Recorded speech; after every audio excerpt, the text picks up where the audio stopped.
Hello everyone, welcome back to my YouTube channel. तो guys, मैं आप लोगों के लिए जो स्टोरी लाई हूँ, क्या नाम है स्टोरी का हमारा, शैडो हंटर्स। तो चलिए हम स्टोरी को स्टार्ट करते हैं। तो पिछले पार्ट में हमने देखा था कि जो जेके और ते होती है वो दोनों एक साथ घूम रहे होते हैं। तो अब चलिए उसके आगे। और हाँ गाइस, शायद से मैंने पिछले पार्ट में ये गलती से ये कह दिया था कि आरएम, तो आरएम नहीं था। जो ते होती है वो जेके के साथ घूम रही होती है। मिस्टेक हो जाती है यार कहीं कहीं पे। तो चलिए हम स्टार्ट करते हैं नेक्स्ट पार्ट का। लेकिन उससे पहले मेरे चैनल पे जो भी आ रहे हैं उनसे एक रिक्वेस्ट है कि मेरे चैनल पे आ रहे हैं तो उन्हें उनको मेरी स्टोरी पसंद आ रही है तो लाइक शेयर एंड सब्सक्राइब करें और कमेंट्स भी कर दिया करें। यार आप लोग कमेंट्स नहीं करते हो, कमेंट्स करने में बहुत ही कंजूस हो। चलो हम स्टार्ट करते हैं। अब हम देखते हैं कि ते जंगकुक के साथ एक कॉफ़ी शॉप पर आती है और आने के बाद वो लोग अपने अपने लिए कॉफ़ी ऑर्डर कर देते हैं। अब उन दोनों की कॉफ़ी फिनिश हो जाने के बाद वो वापस से अपने ब्यूरो में आ जाती है। तभी जेके जाकर ते को पीछे से हक कर लेता है और उसके बाइक साइड पर स्मूच किसेस करने लगता है। तभी ते कहती है जेके आई लव यू। इतना कहकर वो जेके के लिप्स को अच्छे से सक एंड लिक कर रही होती है।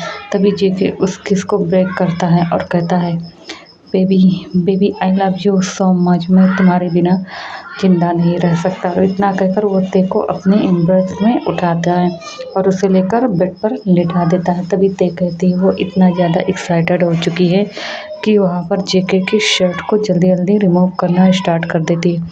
और इधर जेके भी काफ़ी ज़्यादा वेट हो चुका था। वो ते के शोल्डर पर बाइट करता है और कहता है माई लव मैं तुम्हें आज रात अपना बनाना चाहता हूँ। और इतना कहकर वो ते के पूरे कपड़े को रिमूव कर देता है और उसे वापस से किस करने लगता है। एंड किस करते करते उसके लोअर और अपर लिप्स को अच्छे से बाइट करता है। तभी ते के मुंह से एक स्वीट सी म्यूज़िक निकलती है जिसे जेके और भी ज़्यादा एक्साइटेड हो जाता है और उसके कमर में हाथ डालकर उसको अपनी ओर खींचता है, अपने लोअर पार्ट को उसके पार्ट से टच कराता है, जिससे जो ते होती है वो काफ़ी ज़्यादा वेट हो जाती है और जेके से कहती है बेबी बेबी अब मुझसे और भी ज़्यादा वेट नहीं हो रहा है, प्लीज़ कुछ करो ना प्लीज़। अब जेके उसकी तरफ देखता है और फिर अब अपनी बॉडी को उसकी बॉडी से कनेक्ट कराता है और दिन वो लोग इसी तरह पूरे दिन से रात कर देते हैं। अब रात के 4 बजे जेके ते को छोड़ता है। तभी ते कहती है ओ जेके मुझे कितना पेन हो रहा है, तुम्हें पता भी है। तभी जेके कहता है कौन कह रहा था अभी भी। तभी उसे ते कहते हैं जेके तुम मुझे अब छोड़ो, अब मुझे नींद आ रही है। और इतना कहकर वह जेके को हक करके सो जाती है। अब हम देखते हैं कि आफ्टरनून टाइम के 2 बजे होते हैं। जेके और ते की आँख खुलती है। जब वह टाइम देखते हैं तो 2 बज चुकी थी। अब दोनों उठते हैं और फ्रेश होकर बाहर आते हैं। तभी जिन आकर कहती है तो बताओ मुझे कैसा रहा। तभी ते कहती है ओके बाद में बता देंगे। और इतना कहकर जिन को हक कर लेती है। तभी ते कहती है तो तुम क्या कर रही थी। तो जिन कहती है कुछ नहीं, बस लैब में थोड़ा सा एक्सपेरिमेंट कर रही थी और कुछ नहीं, वो भी जिमिन के साथ। तभी जिमिन कहता है हे हम जो ढूंढ रहे हैं उसमें हम सक्सेस हो गए हैं। तो जेके और शुगा कहता है क्या बात है, चलो हम उन लोगों को मुंह तोड़ जवाब देंगे। और अब हम देखते हैं कि ते जोर से चिल्लाती है क्योंकि उसके हाथ से ब्लड निकल रहा था। तभी जब सारे लोग ये देखते हैं कि ते के हाथ से ब्लड निकल रहा है तो वो लोग उसी की तरफ भागते हैं। और जो ते होती है वो उस पेन को ना बर्दाश्त नहीं कर पाती है क्योंकि वह पेन अनबियरेबल पेन था। अब ते पर वहीं पर ना अनकॉन्शियस हो जाती है जब जिन ये देखती है कि उसके हैंड में एक मतलब शैडो के विंग्स की डिजाइन मतलब ड्रा हुई है। तो वो जिमिन से कहता है कि ये नहीं हो सकता क्योंकि ये तभी ये मतलब डिज़ाइन ड्रा होता है जब मतलब कोई एक एंजल हो। तभी जिमिन कहता है कि ये एक एंजल है और इसे अपनी वर्ल्ड में वापस जाना होगा। एंजल वर्ल्ड से शायद कोई वापस आया हो और उसे लेने के लिए। तभी अब हम देखते हैं कि ते को थोड़ी देर के बाद होश आ जाता है और वो उठती है और कहती है मुझे क्या हुआ। तभी सब लोग उसके हैंड को दिखाते हैं और कहते हैं कि तुम एक एंजल हो और उसे सारी बात बता देते हैं। तभी ते कहती है कि तुम उस वर्ल्ड में नहीं तभी ते कहती है कि वह उस वर्ल्ड में नहीं जाना चाहती तुम लोगों को छोड़कर। इतना कहकर वह जेके और उन सबको हक कर लेती है। तभी सारे लोग उससे कहते हैं और हम लोग भी तुम्हें जाने नहीं देंगे, इसके लिए चाहे कुछ भी हो जाए। और इतना कहकर वह सबको वह सारे लोग ना ते को कंसोल कर रहे होते हैं। अब हम अदर साइड देखते हैं जहाँ पर एक पर्सन बैठा बस अपने हाथों के ब्लड को देखता और कहता है, सिस्टर तुम चाहे जितना भाग लो बट मैं तुम्हें लेने आया हूँ, और हाँ मैं तुम्हें अपने साथ हेल लेकर जाऊँगा ताकि हम लोग वहाँ पर रूल कर सके, और ये हमारा है, ये हमारा है।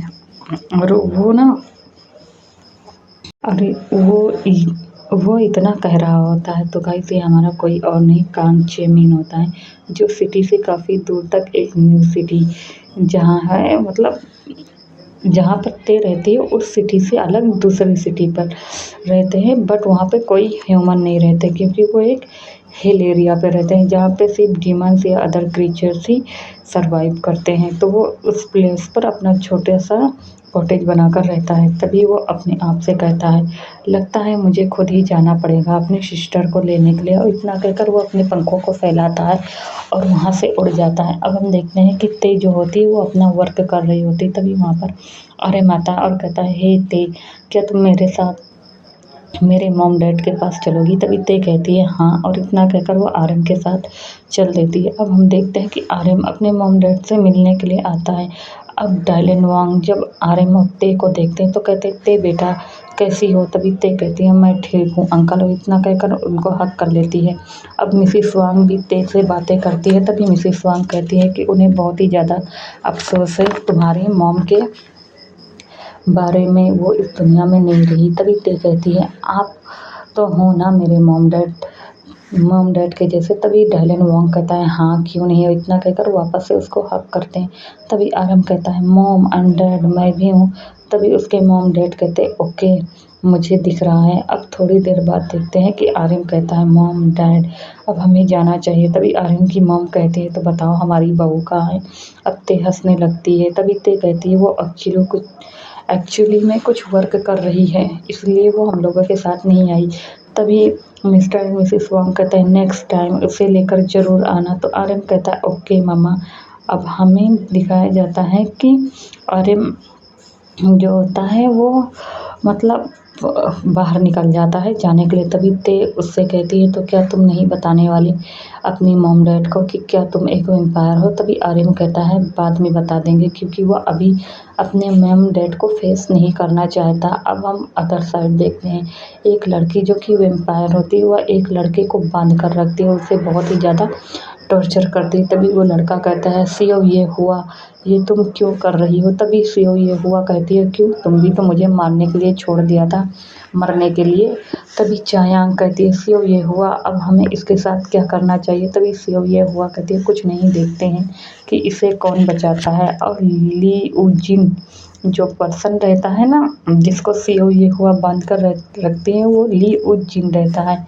तभी ली उजिन को उस टेरिस के ऊपर धूप होती है, उसको ना वो जंजीर से बांध कर, मतलब एक चैन से बांध कर उसको रखते हैं, और उसके दोनों हैंड्स को एक साइड और दोनों लेग्स को अलग अलग साइड बांध देती है। और वो एकदम ना नेकेड था, और उसके बॉडी पर सिर्फ एक शॉर्ट था। जब धूप उस पर पड़ती है तो ली उजिन जोर से चिल्लाता है और कहता है, सियो ये हुआ, तुम्हें अपने ही भाई के साथ ऐसा कैसे कर सकती हो? तभी सियो ये हुआ कहती है, जैसे तुम करते थे। अब हम थोड़ा सा फ्लैशबैक देखते हैं जहाँ पर सियो ये हुआ एक बॉयज़ को अपने साथ घर लाती है और उसके साथ इंटीमेट होती है। इंटीमेट होने के बाद उसे ब्रूटल तरीके से मार देती है और उसके ब्लड को सक करती है। तभी वहाँ पर ली उजिन आता है और कहता है, सियो ये हुआ, मैंने कितनी बार कहा है कि तुम इस तरह अपनी पागलपन वाली हरकतें करना बंद करो, वरना हम किसी दिन फंस जाएंगे। तभी सियो ये हुआ कहती है, बट भाई हम वेम्पायर हैं तो हम क्यों डरें उन लोगों से? तभी ली उजिन कहता है, हम वेम्पायर हैं तो क्या हुआ, हमारी भी एक लिमिट है। बट उसकी बहन उसकी बातें नहीं सुनती, यहाँ तक कि वो कभी कभी अदर्स वेम्पायर या अपने भाई को भी हर्ट कर देती थी। तभी ली उजिन उसे मजबूरी में बांध कर रखता था और उसे एक ऐसा इंजेक्शन देता था जिसे वो होश में आए। बट ऐसा करते वक्त ली उजिन काफ़ी उदास होता था, बट वो कुछ कर भी तो नहीं कर सकता था। वह सोचता है कि वह बच्ची को अगर डस्टबिन से नहीं उठाता तो आज ये नौबत नहीं आती। सिर्फ ये हुआ उसकी अपनी सगी बहन नहीं थी, क्योंकि उसके मॉम डैड को बचपन में ही आदर्श एम्पायर ने मार डाला था। और ये बच्चे को मारने वाला होता है कि अपने फैंक्स को चुभा देता है और हल्के से, तभी वहाँ पर ली ऊ जिन आता है और उस वैम्पायर्स को मार देता है और उस लड़की को बचा लेता है। बट जब सियो ये हुआ धीरे धीरे बड़ी होती है तो उसे खाने की जगह पर ब्लड चाहिए होता था। कभी कभी वो छोटी बच्ची बहुत ही ज़्यादा अग्रेसिवली हो जाती थी, जो कि ली ऊ जिन को संभालना काफ़ी प्रॉब्लम होता था। वो जान चुका था कि वो भी एक वैम्पायर में चेंज हो रही है और धीरे धीरे वो बड़ी होती गई, वैसे वैसे वो पूरी वैम्पायर में चेंज हो गई। बट उसका पागलपन धीरे धीरे उस पर हावी हो रहा था। अब अपने आप को इस तरह से चेंज करेगी ये बात ली ऊ जिन को नहीं पता था। उसने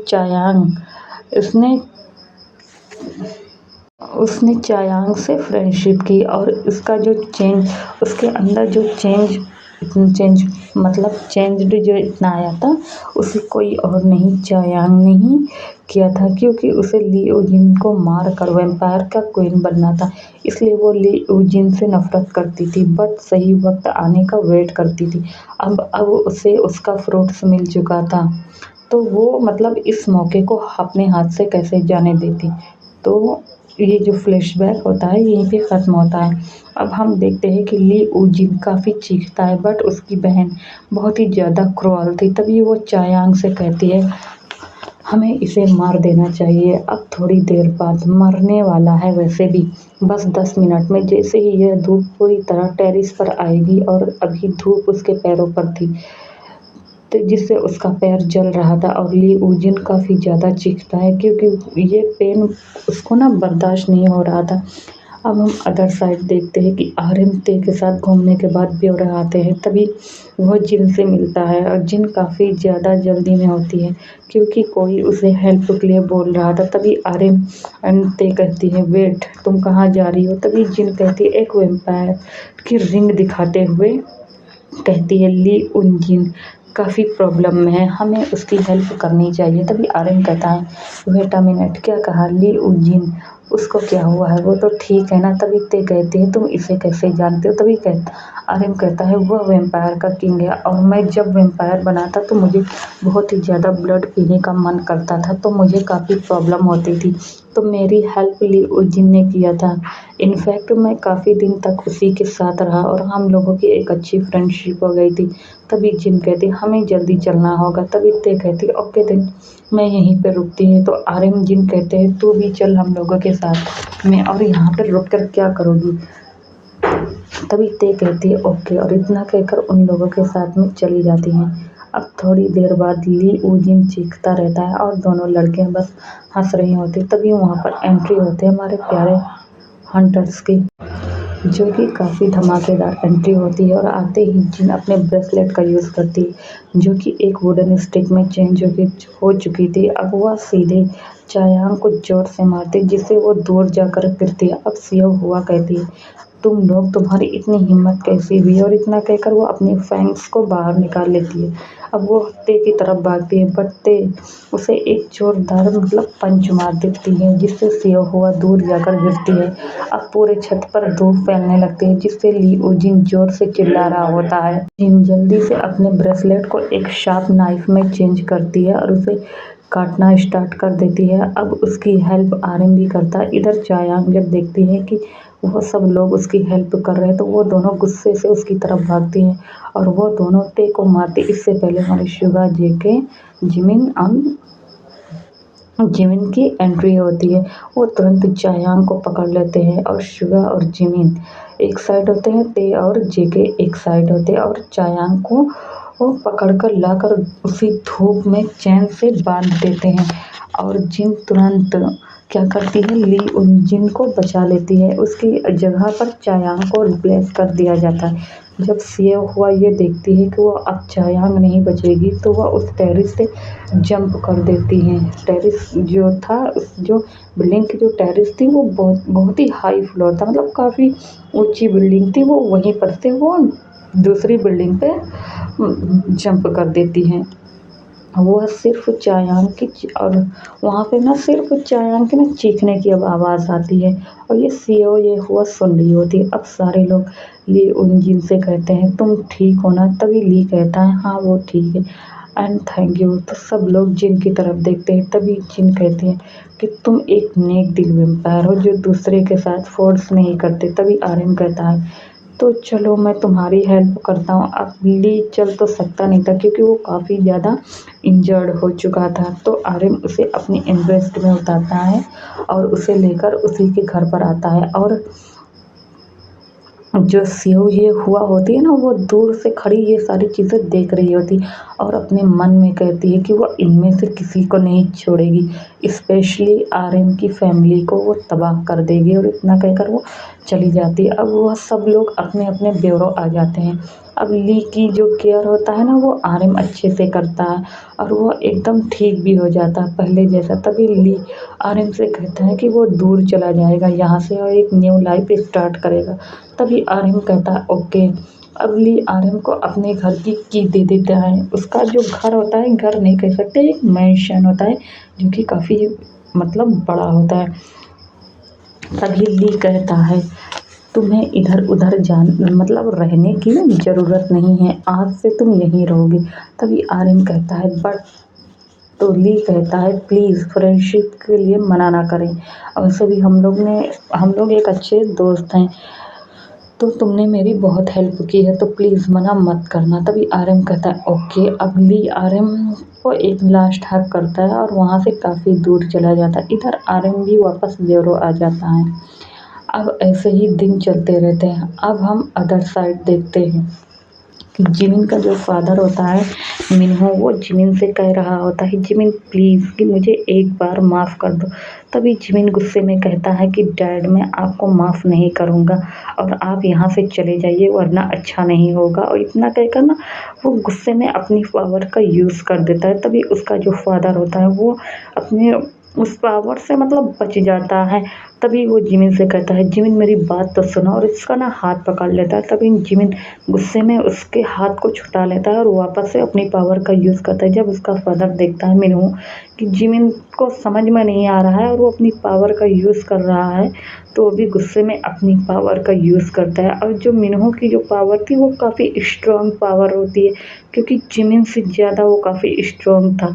तभी जो जिमिन होता है वो उसको ना बांध देती है, मतलब उसकी जो पावर होती है वो एक रोप में चेंज हो जाती है और उसको बांध देती है और वो चेयर पर बैठ जाती है, जिससे जिमिन को काफ़ी ज़्यादा पेन होता है और उसके आँखों में आंसू आ जाते। तभी वो कहता है डैड।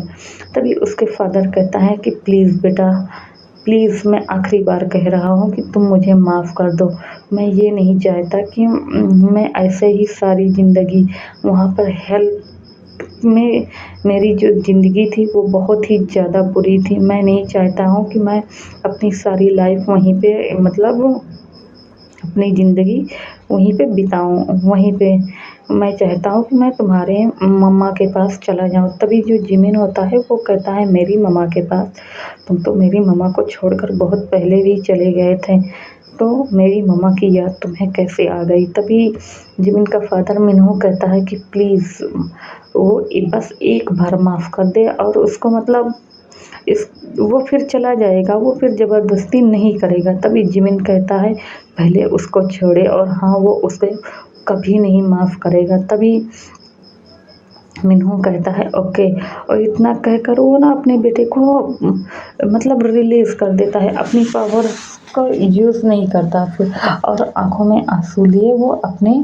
कमरे में चला जाता है। अब हम अदर साइड देखते हैं कि जो हाँ, सीओ ये हुआ होती है, वो एक क्लब में बैठी ड्रिंक को एंजॉय कर रही होती है और उसके बाद वो देखती हैं कि वहाँ पे कुछ ह्यूमंस भी है। उसको ना पकड़ के लाती है एक कॉरिडोर एरिया में कह सकते हैं, और वहाँ पर लाते ही उन सबके ब्लड को पीना स्टार्ट कर देती है, जिससे वो काफ़ी ज़्यादा पावरफुल हो जाती है और वो ना अपनी कह सकते हैं एक छोटी सी मतलब सेना बना लेती है, क्योंकि वो सारे लोग को ना भड़का रही होती है।